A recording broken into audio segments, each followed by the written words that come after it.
All right, more people are signing in right now, and we're going to start in 1 minute. And so if you can hear me and see the screen, then you're just the way you need to be. So just sit tight.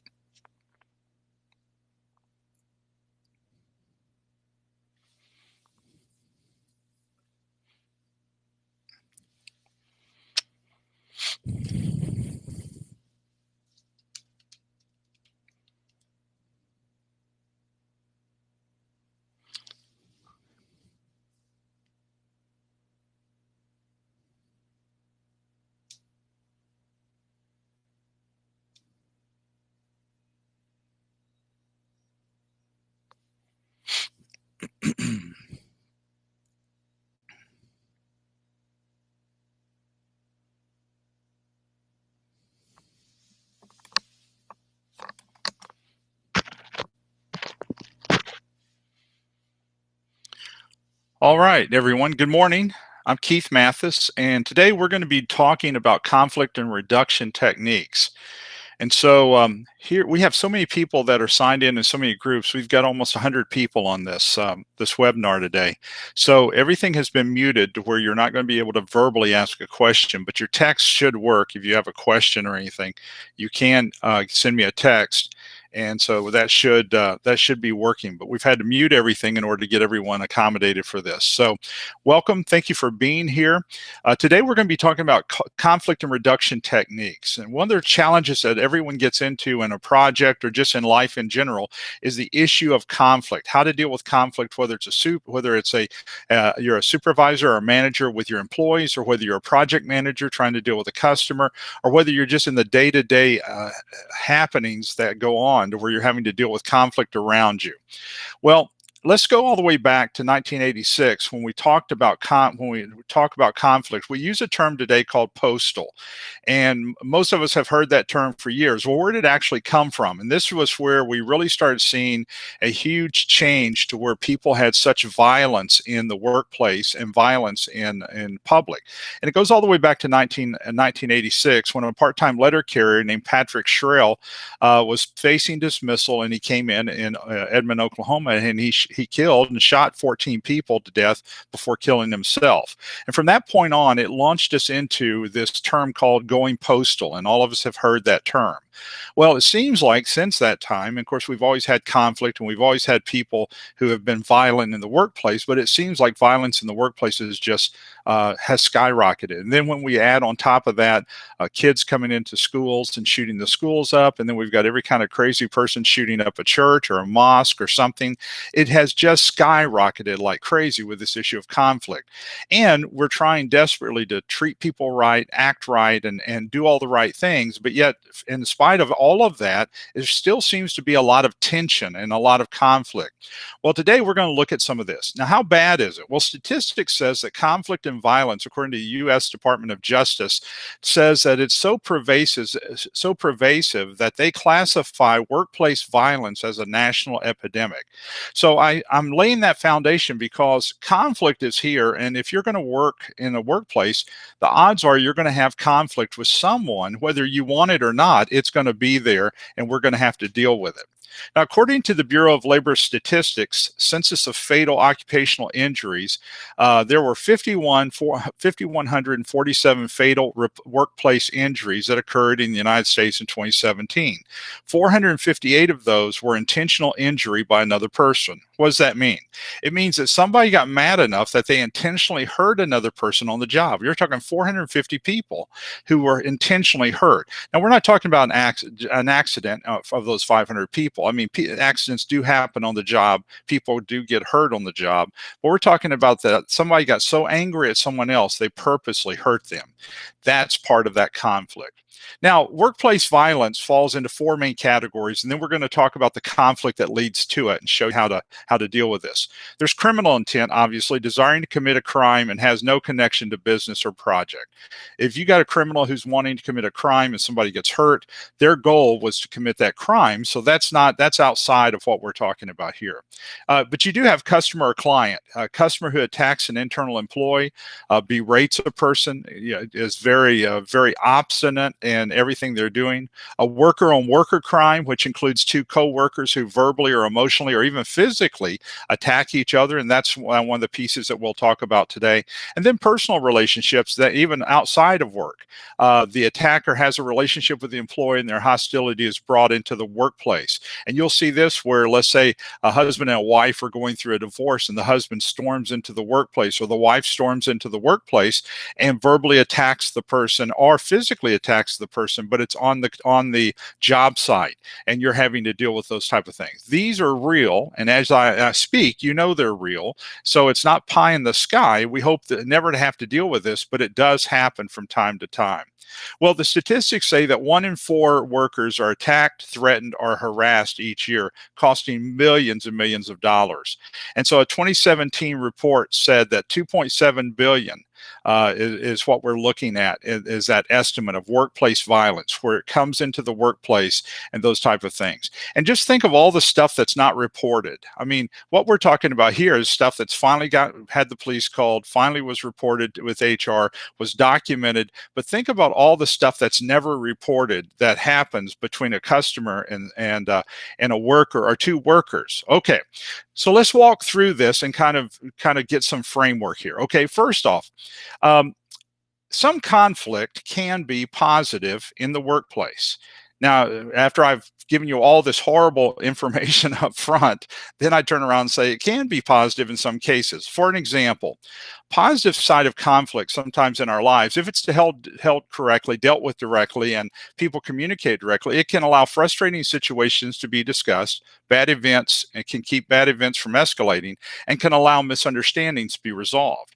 So obviously on a scale of 1 to 10, we're talking about a 1 or a 2, a very low side of the conflict where we're frustrated with each other, but it's obviously not getting to a point of verbal attack or physical attack or anything like that. This is just that we've had some conflict and some disagreements here.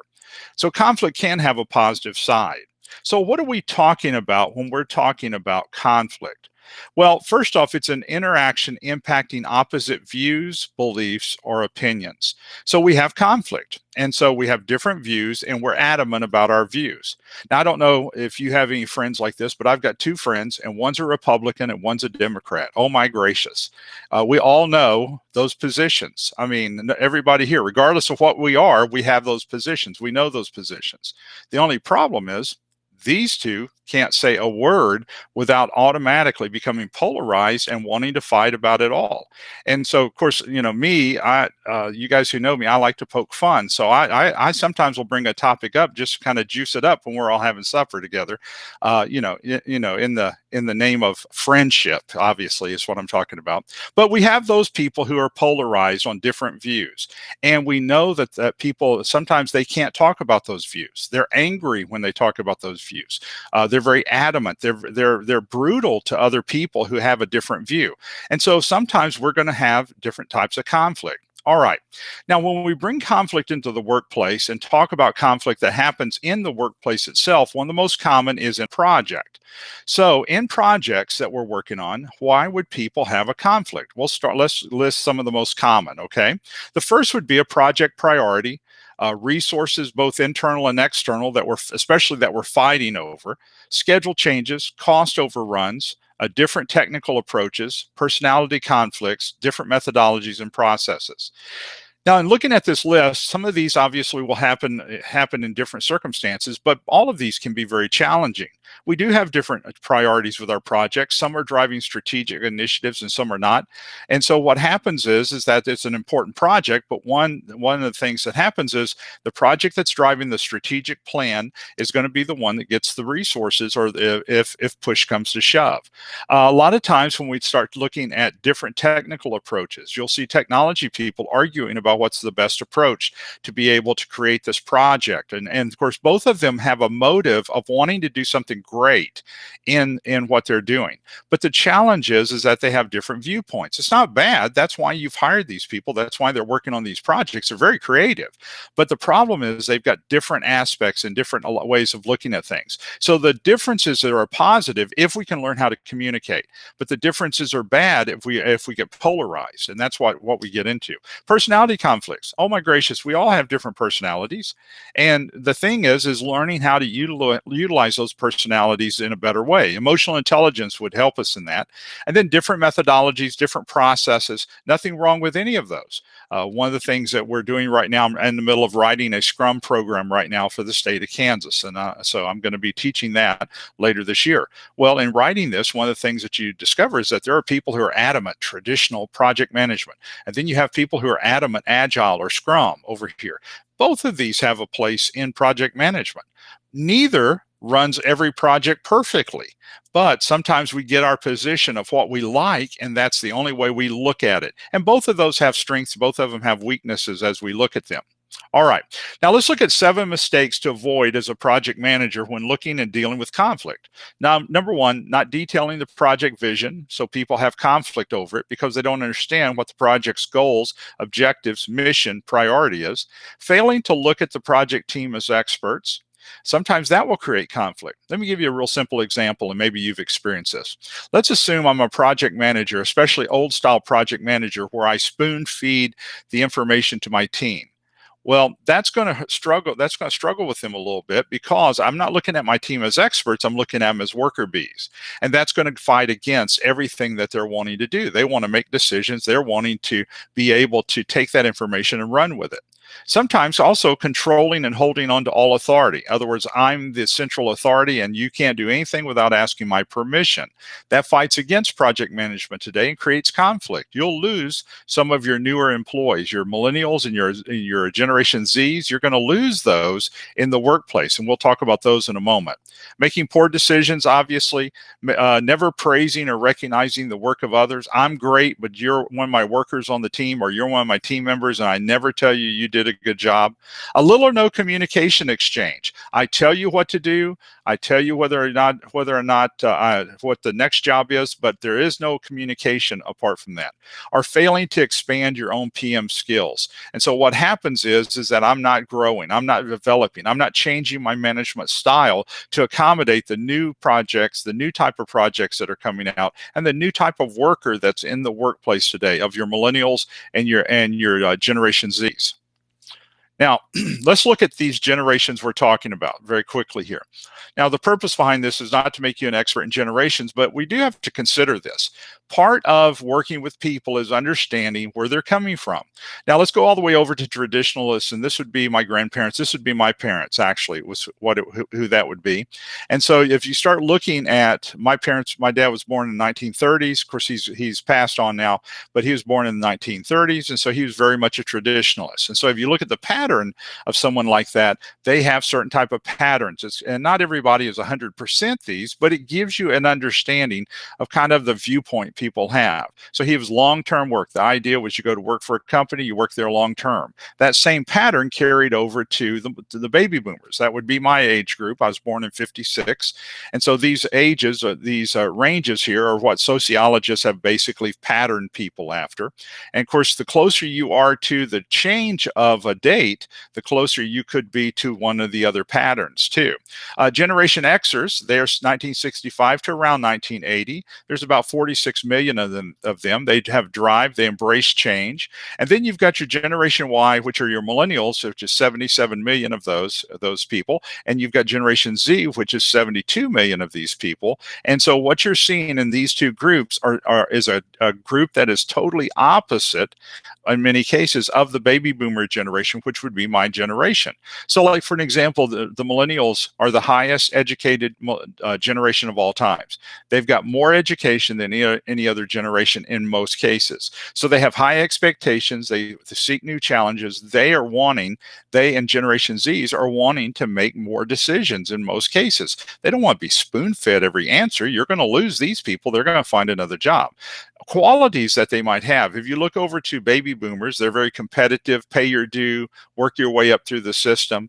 Generation X was a little more entrepreneurial. But then when you get over to millennials and Zs, notice what's happening here. The millennials, they question authority, they're confident, they're optimistic. And someone says, well, why do they question authority? Well, they've seen authority violate the workers, firing people before they retire, not promoting people that should be promoted, the good old boys club. So they've seen a lot of that stuff. And then if you look at Z, they're very technology. They're the most technologically advanced generation there is. They've never lived their life really without technology. And so what happens is they're not having to learn technology. They embrace technology in every area. One more slide on this. Okay, so what about values? Well, the baby boomers that are still there, success, free time, those type of things for baby boomers. Your Generation Xer, balancing work life and non-work activities. And you'll hear Generation Xers, they want balance in their life, and that will make a difference on their jobs. Generation Y and Generation Z, they experiences, saving money. They want to be able to be self-sufficient. Your Generation Zs are conservative spenders. They gain input, recommendations from others before they buy anything. And so you see that where they'll send something out on Facebook. Does anyone know, has anyone ever used this type of product? And everybody sends them information about this, and that's the way that they make buying decisions. Assets, you start looking at them a little bit different. Strategies. So let's go to strategy for just a second. If you look at baby boomers assigned to important roles as SMEs or positions, Gen Xers are going to be a lot of coaches, mentoring. And then when you see your Ys and Zs, because they're coming into the workplace and have been in the workplace probably the shortest amount of time, then they're training, they're coaching, they're mentoring them, and they're very open to training. Training is a motivation to most of these folks. But they want fair pay, they want flexible hours, and they're exciting to work with because they think differently. And we need these new generations in the workplace to be able to think differently. However, what happens when people think differently? Well, guess what? There's confrontation because you don't think like me. All right. Now, let's talk a little bit about confrontation itself. First off, people wear their emotions on their sleeves. And so you have to be careful about it. You might make a comment and very, very offensive to someone, and that's not what was meant at all. You just meant to bring the topic up, and somebody was very offended. Confrontation needs to be as soft as possible. When you deal with conflict, it's what we're calling confrontation. So I'm getting ready to talk with you about how you acted in the team meeting, or how abusive you are when you talk to people. That would be quote confrontation. Now, obviously, I want to do it as lightly as possible, as soft as possible. I don't want to escalate this thing. An improper confrontation can escalate a situation. So an unresolved conflict from other situations can have a wounded person there that is actually going to be very explosive with almost anything I say. So I've got to be able to handle this in a very professional way and a nice way and a very conducive way to be able to talk about the issue but support the person, if that makes sense. So talk about the issue, but support the person. Okay, so there are some unhealthy responses to conflict, and we've all done this, done different pieces of this. Exploded with anger, hurtful or resentful reactions. Something's happened and it just ticks us off, and before you know it, you've already said 2 or 3 things you shouldn't have said, and all that did was really throw fuel on the fire. And all you have to do is look at the relationship with you and your spouse. There are times where you'll say stuff and you weren't trying to patch it up. You just got frustrated that there was a conflict, and so you said some stuff, and then later you have to apologize for it. And then the other piece would be withdrawing or showing rejection, isolation, shaming the other person. In other words, you don't think like me, so I'm not talking to you, and I'm not going to socialize with you. That's what we're talking about. That's that shaming. And of course, that becomes very brutal in a workplace. And a lot of times, once again, people that can escalate a situation, expecting bad events, terrible outcomes, avoiding conflict because of fear.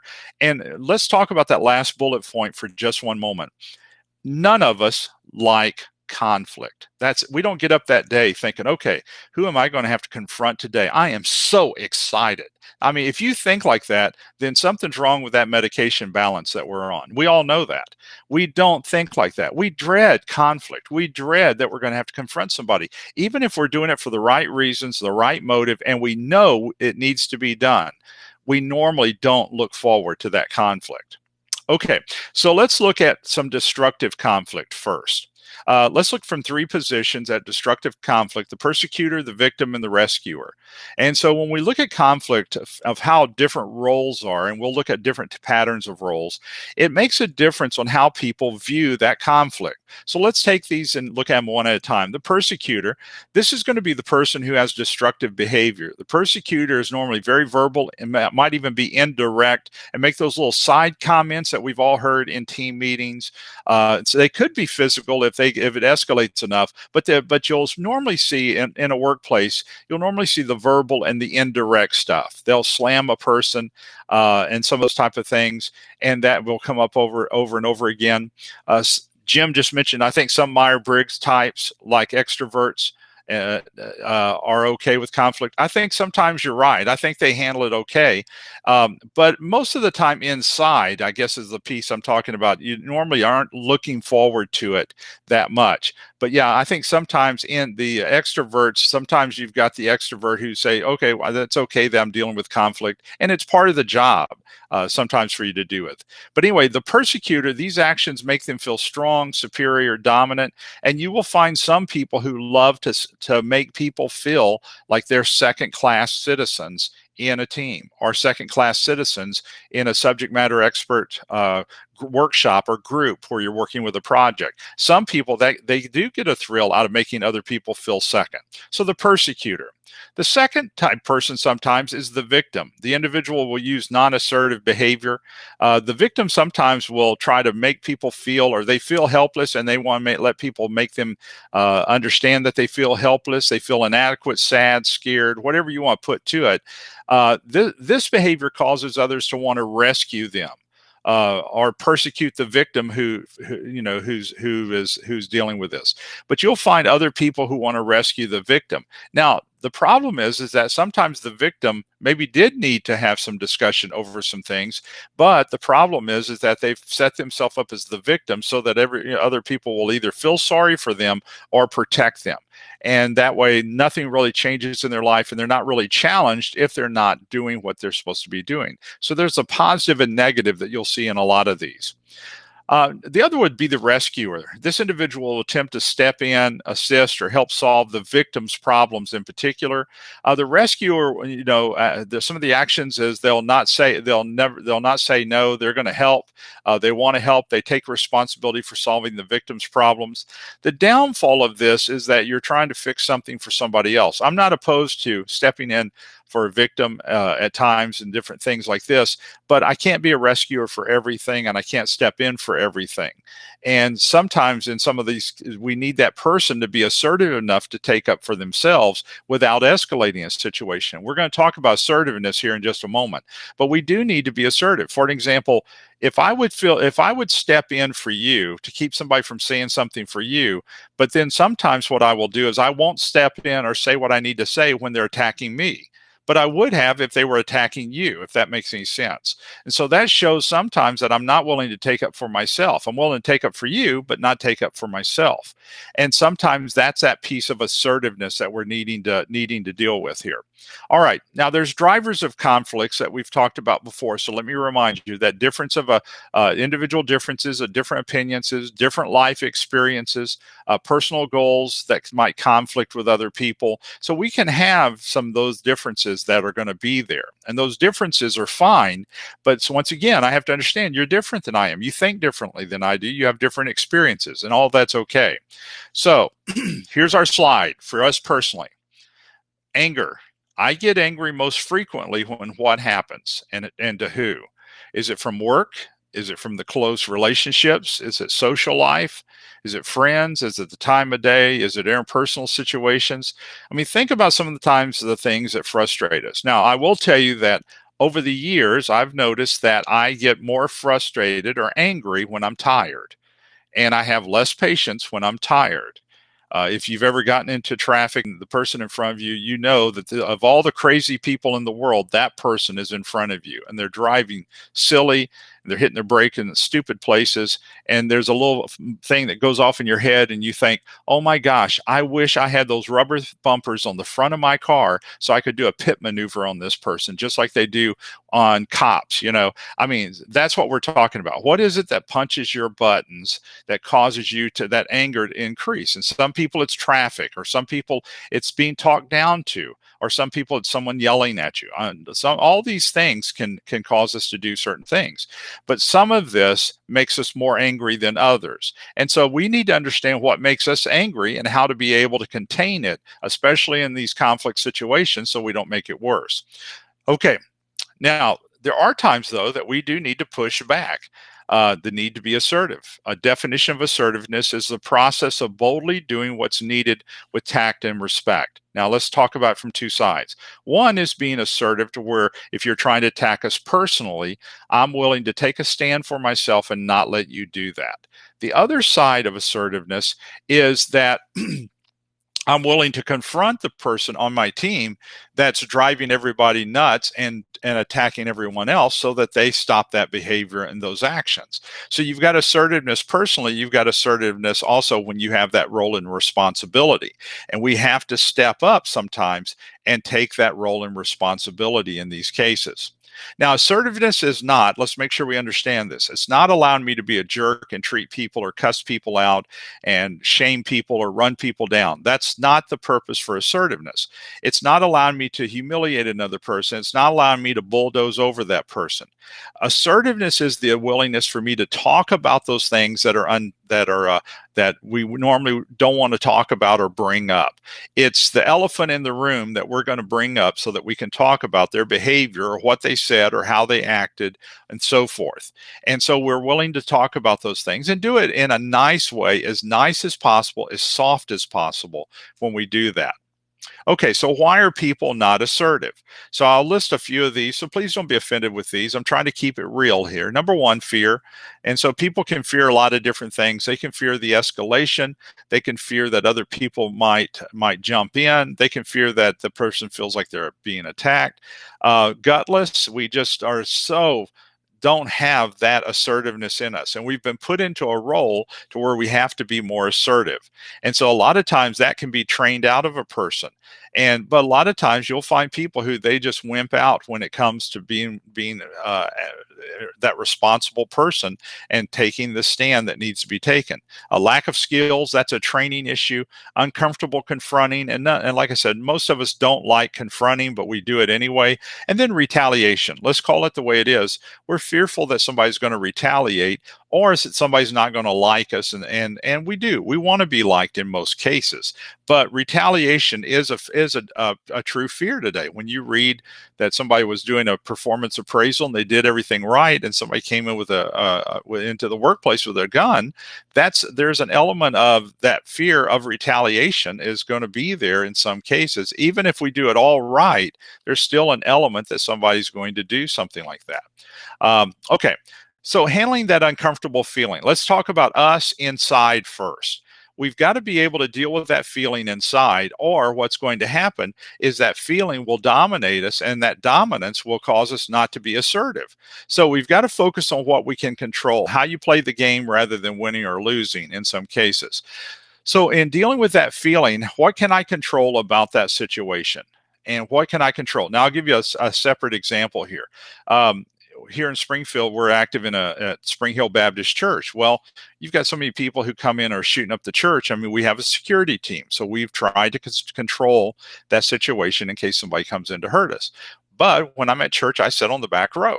Now, I don't think I'm tough, but I think I'm big enough to maybe hold somebody while one of the young guys can take the gun away from somebody.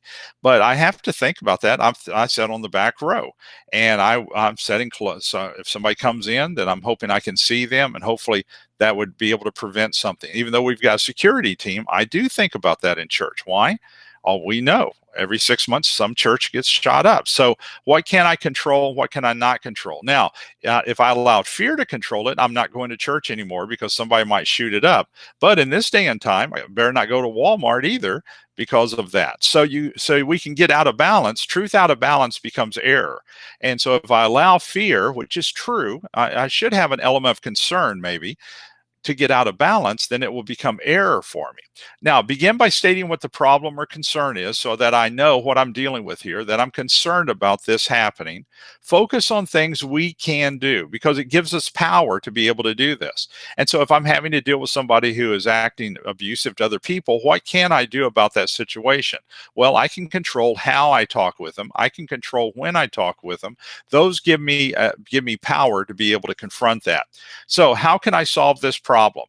Be polite. Listen when venting, because that other person a lot of times will vent, and a lot of times they control things with their anger. And we'll talk about that a little bit more. If you've ever had that person who gets very loud when they start talking about this stuff, and they a lot of times they will stand up and they will lean into you. All of those things are very intimidating a lot of times. And even though I'm a big guy, you're thinking, okay, I hope this person doesn't hit me.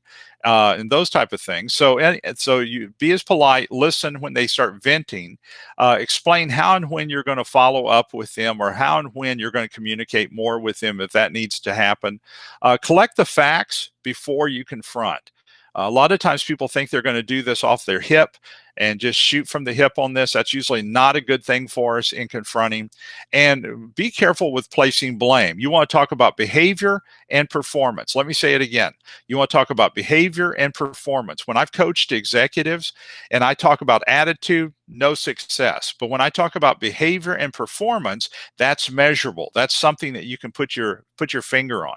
And even in the conversation as polite as possible, even if it's to the point where you're terminating this person because of their actions, wish them the best, shake their hand as you're walking them to the door, or security's walking them to the door. You want to kill the person with niceness as much as you possibly can. And obviously there's different situations, I know that, but you're trying to be as nice as possible in most situations. Okay, so how do I approach the person? If I'm going to have to approach the person who's acting out and it's a conflict situation, I need to have a mental game plan of how I'm going to talk with them and what I'm going to say to them. And usually that means how I'm going to introduce whatever that terrible thing is that I got to talk about. And so have that mental game plan. And I want to focus on the problem, not the attitude. I want to focus on the behavior or the performance. Those are the two pieces. Behavior and performance will give me more maneuverability in talking with them, because behavior and performance, they have control over. A lot of times attitude is the ripple effect. So describe my observation. Every time we have a team meeting, my observation is that you're very agitated when we start talking about this particular part of the project. Well, the point is that is your observation. And a lot of times they'll say, well, why do you think that? Well, because you raised your voice, you stood up, and you pounded the table. And so you've got behavior that you're talking about now. So performance or behavior gives you the actual hard facts to talk about that. Seek information. Is there a reason this is happening? Reflect your feelings. I feel like one of the things we need to be able to do in that team meeting is share our ideas without there feeling like there's an attack. And then state your need. I need you to be willing to share your idea, but without pounding on the table or standing up, and to be willing to listen to other views without rolling your eyes and saying stuff before they finish their conversation. And then offer to help. What do I need to do to help you? And then agree on the steps each of you will take. Okay, so at our next meeting, as we talk about these topics that you don't agree with, you understand what I'm talking about. I need you to come to the meeting. I need you to listen. I need you to share your point of view, and then we can talk about all the different issues without being unruly with each other. And so you talk about some of those pieces. All right. So there's three voices of confronting. When I get ready to confront someone, there's three sides to this, kind of like a three-legged stool. The identity, there's self-talk that you're dealing with when you start talking to the person there, and the self-talk is going to be the little tapes that they hear inside their head. Okay, the second is going to be what happened, what the actual events were that I'm talking to them about, and then the emotions. The third is the feeling, the emotions that are tied to that situation. And a lot of times we know that the emotions are not necessarily tied to that situation. It's tied to the last four situations, if that makes any sense at all. And so, in other words, what's the identity? What's their tapes telling them? What happened? And the feelings. And you have those in yourself as well. I'm getting ready to talk with you, and I'm already thinking inside myself, this isn't going to go good. Well, why would I think that? I need to think this is going to go good. I've got it together. I know what I'm going to say. And then here are the events I'm going to talk about. And then the emotions tied to this. I'm not a bad person because I'm bringing it up. Neither is that person a bad person because I'm bringing it up. Hopefully, it's a blind spot. Probably not, but hopefully it is a blind spot. Okay. Now, what's the motives for approaching that person to confront them in the first place? Number one, duty. You're their boss, or it's your job, or you're the project manager. Second, sometimes people approach people out of annoyance. It annoys you that this person is not being responsible. They're not carrying their load, especially in a project when you're waiting on them to finish so that you have time to be able to do your part of the project. It is annoyance that somebody's dragging their feet, not working as hard as other people. Social responsibility, the person's influencing good people to be bad. You'll see people who slough off on work start influencing the new workers not to work very, very hard. Survival, the person is acting out more and impacting others poorly because it's a survival mode. Maybe they're going through tough things. And if that's happening, that can make a difference. So health, wealth, and family are the three things when people are going through that personally. You'll see sometimes on the job where people will act out a little bit because they are struggling with health, wealth, or family issues. And a lot of times, even though you can understand it, the point is that that's that survival mode sometimes they're in. You love or you care about somebody, you care about this person, and you want them free from this level of control. You'll see this happen when you think your kids are experimenting with alcohol or drugs and they're underage, or they're even as adults, and you feel like they're abusive in something like this. You might find yourself confronting them because you know that this is going to take control of their life. Or revenge, and revenge is one of the worst things for us to do. You're upset at the person, you feel like you must get them back for poor treatment, and so this is you're jamming them because what you're trying to do is get them back for what it is that they've done in the past. So that's not usually a positive situation, and revenge a lot of times will escalate in front of us. Okay. So let's assume today I'm getting ready to have to confront you or a person for bad behavior or performance. Okay, so here's my 5 game of questions that I ask myself every time I'm getting ready to have to confront somebody. Number one, how will I approach the person? What's my best approach with this type of person so it doesn't escalate? Because that's my goal, is not to escalate this. And when I say escalate, I'm talking about make them mad, make them angry, make them act out, tump over my desk. I'd rather those events not happen, okay? I'm not real good at running down the hallway so that nobody beats me up at this age, okay? All right, so number one, how am I going to approach the person so those things don't escalate? Number two, what will you say to move into the confrontation? The second question is very, very difficult for us because what happens to us is that we feel clumsy. And so the person comes in and sits down. We greet them. Hey, Frank, good to have you in here. I'm glad you came by. I wanted to talk with you about this. That's where it feels real clumsy. How do you introduce that Frank's behavior in the team meeting is not correct? And so that's where I will write down a little 2-sentence introduction for that confrontation, because once you get past that, you're normally okay. It's that little 2 sentence of how to introduce Frank's behavior and performance to that meeting. And then how do you think they will respond? Sometimes people never think about this, but the response is going to be everything.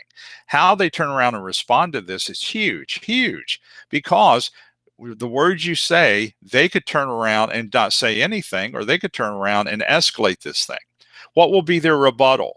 You want to think through this, because if they start telling you how everybody else is not doing the job, what are you going to say to that? Well, Frank, I appreciate that, but my goal today is not to talk about everybody else. My goal today is to talk about your performance and your behavior, things that you have control over, and how you can benefit the project. And what behaviors or performance should I include? Things I'm going to talk about, and then what am I expecting Frank to do when we finish that particular meeting, and how is his behavior and performance going to be different in the future? Because that's kind of that verbal contract you're going to have with him at this point. Now, we know that there's 6 reasons that we have employee conflict with age, philosophy, lack of communication, diversity, focusing on the minors rather than the majors. You will have people get all upset over some little nothing thing that you think about, but understand that it's a big thing to them and they feel like it's a big thing. So you have to watch it. No relationship with the employees. So if I don't have a relationship, people get very skeptical with what I'm doing, what my motives are, and those type of things. Okay, now let's look at some verbal softeners. Let me double check my time here because I've got a lot here. Okay, so let's talk about verbal softeners. First off, how you set this up is going to make a difference on how they respond to this. So number one, build trust with the eye contact. I need to look at them when I'm talking with them. However, when you're looking at them, you're only looking at them for 4 seconds, and then you're going to glance away. And that seems to be, and most of your surveys that are out here will say 4 seconds. I look at you for 4 seconds, I glance away, I look back at you at 4 seconds. If you don't believe that, test it. You look at somebody for longer than 4 seconds and it starts just flat out getting creepy. So you're wanting to look at them and then look away, then look back and then look away. So it's about a 4-second interval kind of thing. Be responsive, use the person's name, and you want to use the correct name. So Kevin, well, my name's Keith. Well, whatever. I'm here today to talk to you. You want to use a person's name because the name is looked at as one of the most soothing things by psychologists to be able to calm a person down.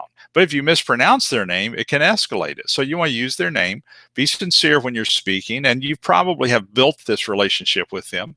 Be respectful in tone, be as optimistic as possible, and select the words that you're going to say carefully. Now, I'll talk about one of the words that we misuse here in a moment, but when I say tone, I probably talk the lightest or the softest when I'm confronting as any other time. I'm a loud person anyway from being a speaker and a trainer, and so I can come across loud, and I don't even think I'm loud. I'm just wanting to make sure people understood me and heard me. If that's you, if you're like me, then you want to talk softer because that loudness can sound like you're kind of chewing them out. Here's the word to be careful with, the word but. Well, Frank, the reason I called you in here, you're a great worker and you're our subject matter expert on the team, but that but has just nullified what I said to Frank. So I use the word nevertheless or however are the 2 words that I will use. Frank, you're the SME on our team. You're a phenomenal worker. Nevertheless, I need you to be willing to listen to views and ideas from other people. Frank, you're a great worker and you're the best SME I have on the team. But nevertheless, I want you to listen to some of the new people there on the team who have ideas. So you want to get the word but out because that nullifying factor. So nevertheless is one of the words that you will use many times. All right.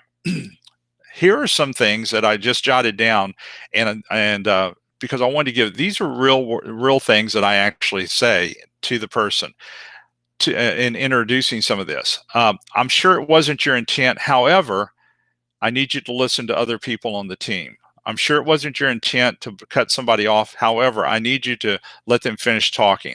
Now, the truth is, Frank might be a jerk. He might really be a jerk.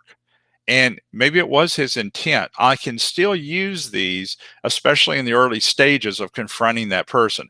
I'm sure you didn't mean to come across this way. However, you came across very rude when you cut people off. You probably didn't realize it. However, you cut people off when they're trying to tell you their view. All 3 of these are things that feel very comfortable. You probably have something as well that you will use to be able to come back with them. Now, communication that calms a person down a lot of times, and that's what you're needing so you can talk through this, is number one, you have to remain calm. You can't be the Barney Fife who's all jittery and all nervous. You've got to be calm in talking with the person. Try to look at it through their point of view. Would this be something that would upset you? I try to listen. I won't make a lot of comments in the beginning as they're telling their side of it because I want them to tell their side. That calms them down. Ask questions when appropriate. Make notes if I need to. And then a lot of times I'll ask the question, is there anything else that would be good for me to know about this situation? And that opens that door for them to be able to share those ideas even more. Now, one of the challenges that we get into sometimes is that groups will sometimes take a position, and that's sometimes more difficult than if one person does.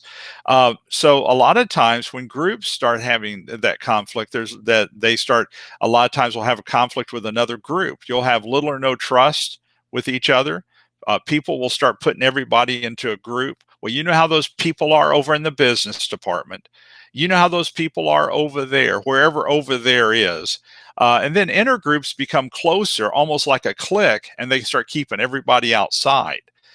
People within the group start verbalizing their perceptions exactly the same. They use the same words. That lets you know that that's that clique that's happening, and that's going to be destructive for that team. And then the group prepares for anyone infiltrating its ranks. So if you start trying to put somebody else in the group, that person's always the oddball. And so they're not allowed. They don't hear everything. They don't see everything. They're kind of put outside because the clique connects instantly. Cynicism, negative behaviors become open, and the group starts trying to distance themselves from anyone else. And a lot of times this has to be confronted because the group starts acting like they've got power bigger than the company itself. And you'll hear stuff like, we're not putting up with this anymore. We're not doing this, because they feel like they've got the group so they can fight those particular things. Okay, so how do you reduce the group conflict? Well, this is one of the most difficult ones to do, but here's what you would do. Create a representative from each group to talk and be part of a problem-solving team, which that would be fine. The other is rotate people. That will be fine, but you're going to hear a lot of guff over that, because when you start rotating, they're going to go crazy. But the point is, it will eventually calm down and be dealt with. Plan social events sponsored by the organization. Work through intergroup conflict. Surface a common enemy. Surface a common goal. Those things will allow people to become central focus more so than bantering back and forth with each other. Now, the most common times that we have for any type of group conflict or any type of conflict happens around certain events. And so, like, for an example, around a major holiday, people get all antsy for a lot of reasons. And so you'll have conflict during performance reviews. New hires come on. A lot of times you'll see a little bit of bantering back and forth. Change in supervisor leadership. When you leave for vacation, you can just about count on it that there's going to be something that happens. Or if you are hiring a younger crew, a younger, inexperienced crew of people, that seems to happen.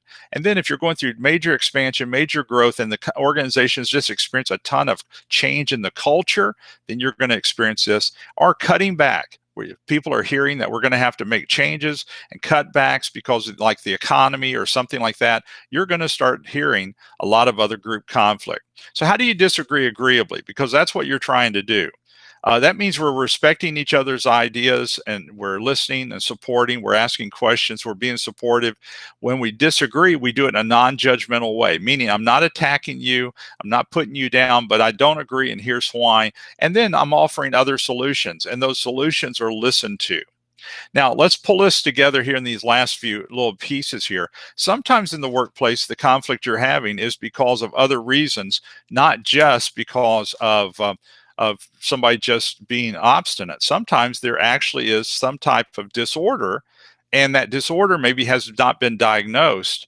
And so what happens is that this starts happening on the job. It's not uncommon today for people to start having some problems on the job, and then when they go to the doctor, they get diagnosed with something.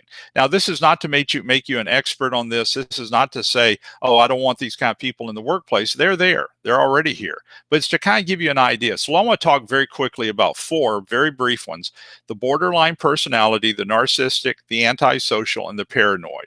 They're in the workplace today on medication. 9 times out of 10, people don't even know they have it, or it's controlled very easily. But when they're not on medication or have not been diagnosed, that's one of the pieces that gets us. Okay, so number one, what is a mood disorder? Because that's what these are classified as. A mood disorder is a common condition many people have. Less than 1/3 of those with these symptoms have been treated or diagnosed. So the odds are of them being in the workplace undiagnosed is pretty high. And a lot of times the reason why they get diagnosed is due to a referral, because they've had some problems on the job.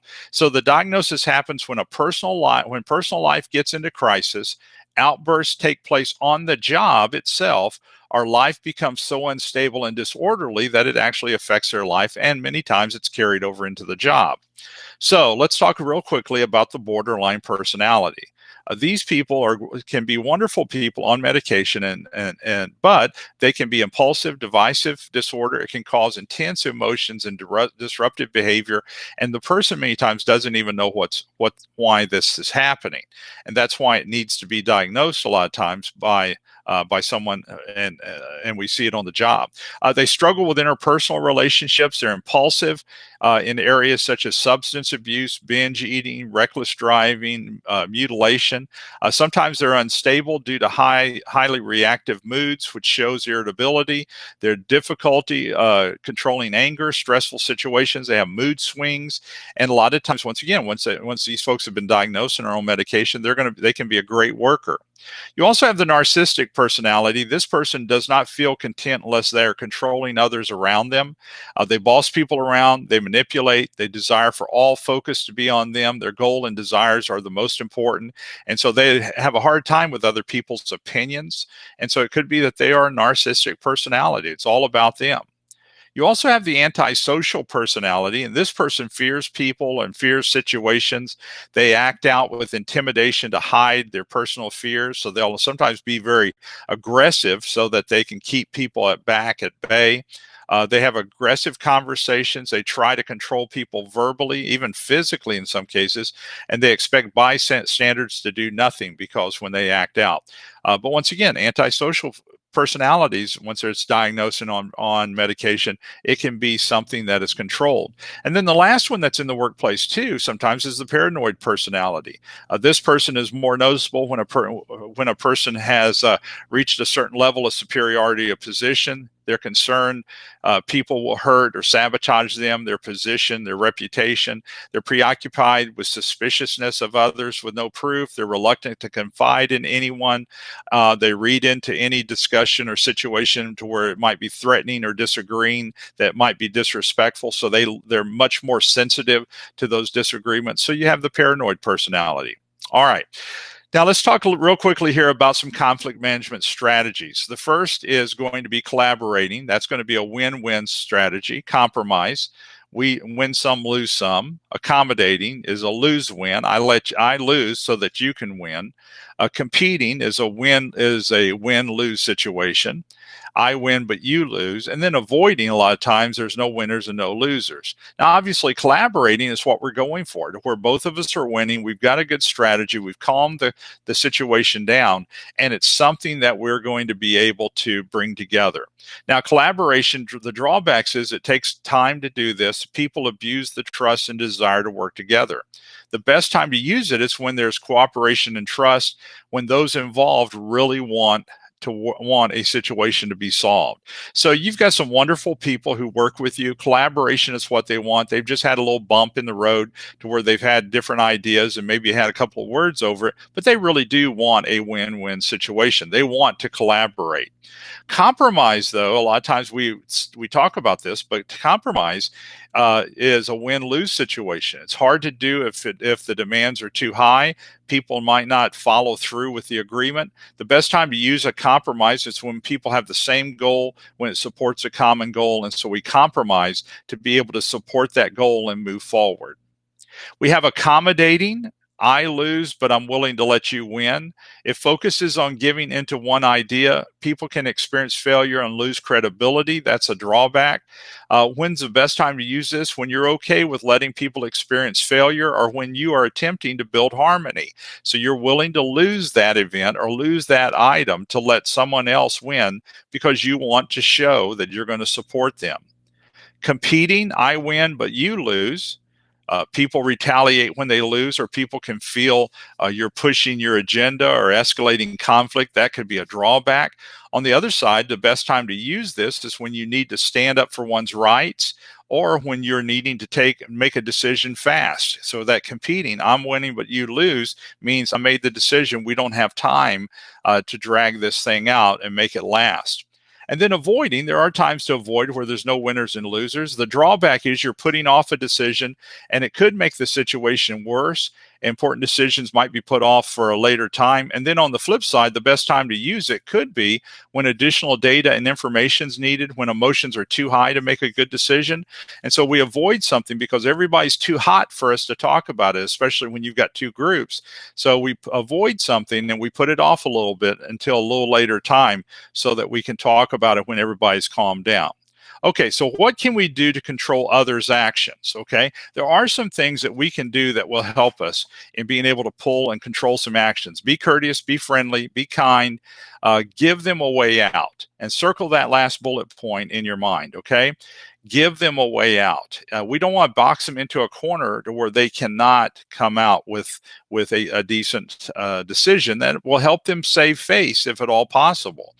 All right, so that means there's going to be a confrontation meeting. So how do we facilitate a confrontation meeting? Well, facilitation issues for any type of conflict includes a lot of things. And so I just gave you a series of questions here to consider. Where will the meeting take place? That's going to make a difference. Is it on your turf or their turf? There's benefits of both, and there's drawbacks of both. Who will be invited to the meeting? What topics will be discussed at the meeting? What guidelines needs to be discussed? And I'll give you a sample of that. What is the duration of the meeting? What power do you have to control this meeting? Now, if you're just a bystander, you don't have a lot of power, then might make a difference to make other decisions. But if you're running the meeting, you're facilitating it, then you can set some of this up to make the meeting run very well. Now, here's some meeting guidelines that I would put into. I'm talking about a high conflict situation where I think both parties are going to go after each other. Okay. Now, if folks are calm, they're willing to work together, they're not trying to go after each other, it's going to be different than this. But this would be where I think two parties or two people are going to go after each other. Number one, only one person speaks at a time. And the reason is because it escalates it when you're not listening to me or I'm not listening to you and I'm talking and I'm saying stuff back. We all know what happens there. It just starts building, doesn't it? And then second, stop the cursing. No cursing is going to be allowed in this meeting, because what happens when we curse is that it escalates. It hits the emotions of the other person. The tone of voice has to be controlled, so I can't talk down to you in what I'm saying. And questions cannot be asked until the person speaking has finished their delivery. To ask a question in the middle of it escalates a situation because it's disrespectful. So these would be 4 mandatory things as we sit down to talk about this. And then, of course, you can add other stuff, but if you get too many, it's going to be too much for people. So 4 or 5 of these are going to be what you're shooting for to have. Now, what I'm trying to do in that meeting is reinforce positive behavior. So give public praise, focus on success, try to stay as upbeat as I can. Well, it looks like we're coming together here. I think we have just a couple more items to talk about. And so you're pulling these items together. Document my praise in a memo to them afterwards and say, hey, I really appreciate what you said in there. I'm being willing to work through this. Focus on the specifics. Zero in on distasteful behaviors as quickly as possible if they continue to act out.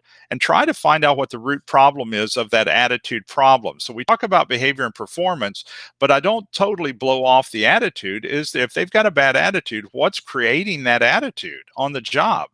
And in some cases, let me just warn you that on the job, in some cases, it's not the job. It might not be the workers. It might not be the project. It might not be you. It might be something outside of the job that's influencing them that they're bringing on the job. So we want to be tough on the problem, be as careful about agreeing with the negative person as possible. And the reason is the negative person, if we agree with them on everything, they're going to quote you. And sometimes they quote you out of context. But I do want to try to support as much as possible. Don't take all your time trying to solve the negaholic's problem. The negaholic is always going to have something to be negative about. So work on those things that are impacting the most people, those things that are impacting performance or behavior. Demonstrate patience by giving them time to change. They're not going to change overnight. And then get them to focus on solving their problem rather than grumbling about it. When you hear people grumbling about what they don't like about something, okay, what can we do about it? What's the steps of action? What's the process that we can do to work on this? And then ask what have they tried specifically. Now, a lot of times the negative people, they've tried everything. Nothing works. But that's not totally true. Try to point them toward the negative person toward follow through, get them below the surface to the heart of the situation. Most of the time they're talking surface level stuff, not deep. tell it like it is with respect. And that means we've got to be truthful. If this is disrupting things, then let's talk about it's disrupting our meetings. Tom, it's disrupting our meetings for you to come in, and then we've got to start from the beginning of the meeting to update you. I need you to be there on time. I need you to be there ready to go. And so you need to talk about those particular things. And then you need to have an action plan and work with them to get an action plan. What will you do differently because of the skills and topics discussed in that meeting? Now, let's kind of close this out right here. We don't have a few more minutes. What would you do differently? Think about this for yourself, and you're not going to be able to answer, but what will you do differently because of the skills and topics we've talked about? How do you approach the person? What will you say? How do you keep from escalating it? Name one topic that you can think of in your head which was revealing to you of the situation that you might deal with, that you dealt with in the past, that you maybe think I would have dealt with it differently. Now, some of that's maturity, and some of it is the experience and all those kind of things. I understand that, but how can we do it without escalating it, or how can I do it without attacking the person? Is what you're trying desperately to do. Now, let me close with this. We do a 2-day called Dealing with Conflict and Negativity in the Workplace. And we sometimes can change that title if you don't like the title on negativity. Dealing with Conflict and Creating a Positive Work Environment is the other title we use. Same course, but we talk about some stuff. We have some fun with it and stuff as we talk about this. But it's a 2-day course that we do that can benefit some organizations if you'd be interested in that. We also are doing more and more of our programs not face to face because of cost, but we're doing it virtually, just like you're doing it right here. So we ship the books to the organization. Everybody gets into a conference room. You get me on a big TV, and so I teach it from here live. And so it's live, instructor led, but it's just a fraction of the money, just a fraction of the cost, and we teach the exact same material. So that might be a benefit to you. Now, before we get off of here, what questions do you have? The text is open. You're not going to be able to use your microphones because we've got too many people on, but your text is open. Is there a question or something that I could answer or deal with before you get off of here today?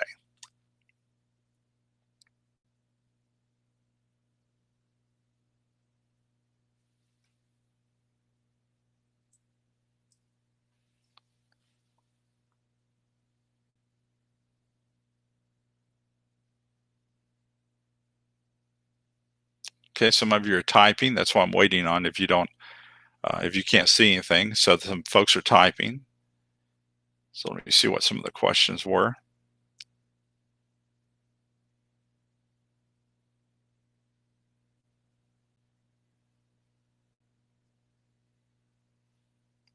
Now, just to remind you guys, while I'm waiting for some of this to come in, to remind you guys who need the PDUs, you'll get an email from Kim, and she'll give you a code, and also you'll get a video of this, so you can show it to your people. But you'll get a code for your PDUs for this. Okay, here's some of the questions. I learned the 4-second look, reinforcement using people's names, replacing with however. Thanks. Okay, perfect. Great.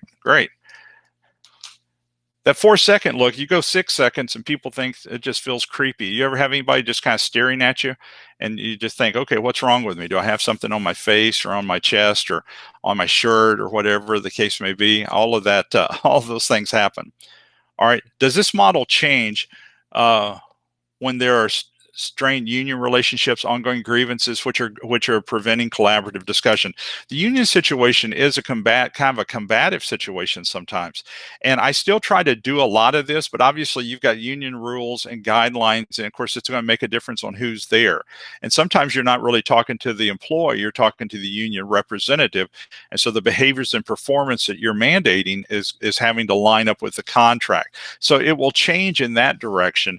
But as far as how I'm going to approach the person, I want to approach to where this is not as least combative as possible, even to the point to where if I had to terminate somebody, I could do it without being a jerk and being a nice guy. How would I address another PM removed from the program by customers, relaying negative attitude or influence to the project team members? if the PM's been removed and I'm not having to work with the PM, then I'm probably not going to do a whole lot. But if I am having to work with that PM, I'm going to treat them really the same way. I'll relay anything to them that I feel like I need to, especially if they're having a negative influence on my team, even a stakeholder. And of course, when you say, I'm sure you didn't mean to come across this way. However, here's what's happening. It allows you that opportunity to be able to talk with them about it. So I'm going to do that regardless of the person. Even if I was talking to somebody who was higher in rank or superior, I would still use the same techniques. These techniques are the same things I used when I was doing my doctorate and I was working in corrections, and I would work with the inmates. I would still approach them the same way because you didn't want to escalate when they were having riots and different things like this, and you were having to negotiate with them. You wanted to keep it as calm as possible, and so these techniques work. So you look at your team and then look at inmates, and so there's a lot of comparisons between the two in the sense of people are people, and you don't want to escalate the situation. Of course, obviously, an inmate is going to be much more abusive, but these techniques work very well with them, and so they seem to work very well with people. Now, obviously, they don't work 100%. Nothing does. If somebody's wanting to throw stuff and dump over a desk, they're going to do that because that's probably what they came in to do in the first place. But as far as we have to act right, and we need to be the right kind of person as we do that. All right, let me call this a day, and thank you guys so much for being here. I've come to Jesus meeting. Yeah. Discussion with a customer PM due to their constant negativity during the project, reminding her that the PM sets the tone. Absolutely. I agree with you, because I mean, they're going to mirror your excitement, or they're going to mirror your negativity. All right. Here we go. Thanks. All right. Thank you guys so much. And I hope you have a wonderful week. And I'll see you next month. Next month, we're going to be talking about scheduling. So if you want to be part of that, you can sign up. We're going to be talking about scheduling and scheduling delays. Have a great week. Bye, guys.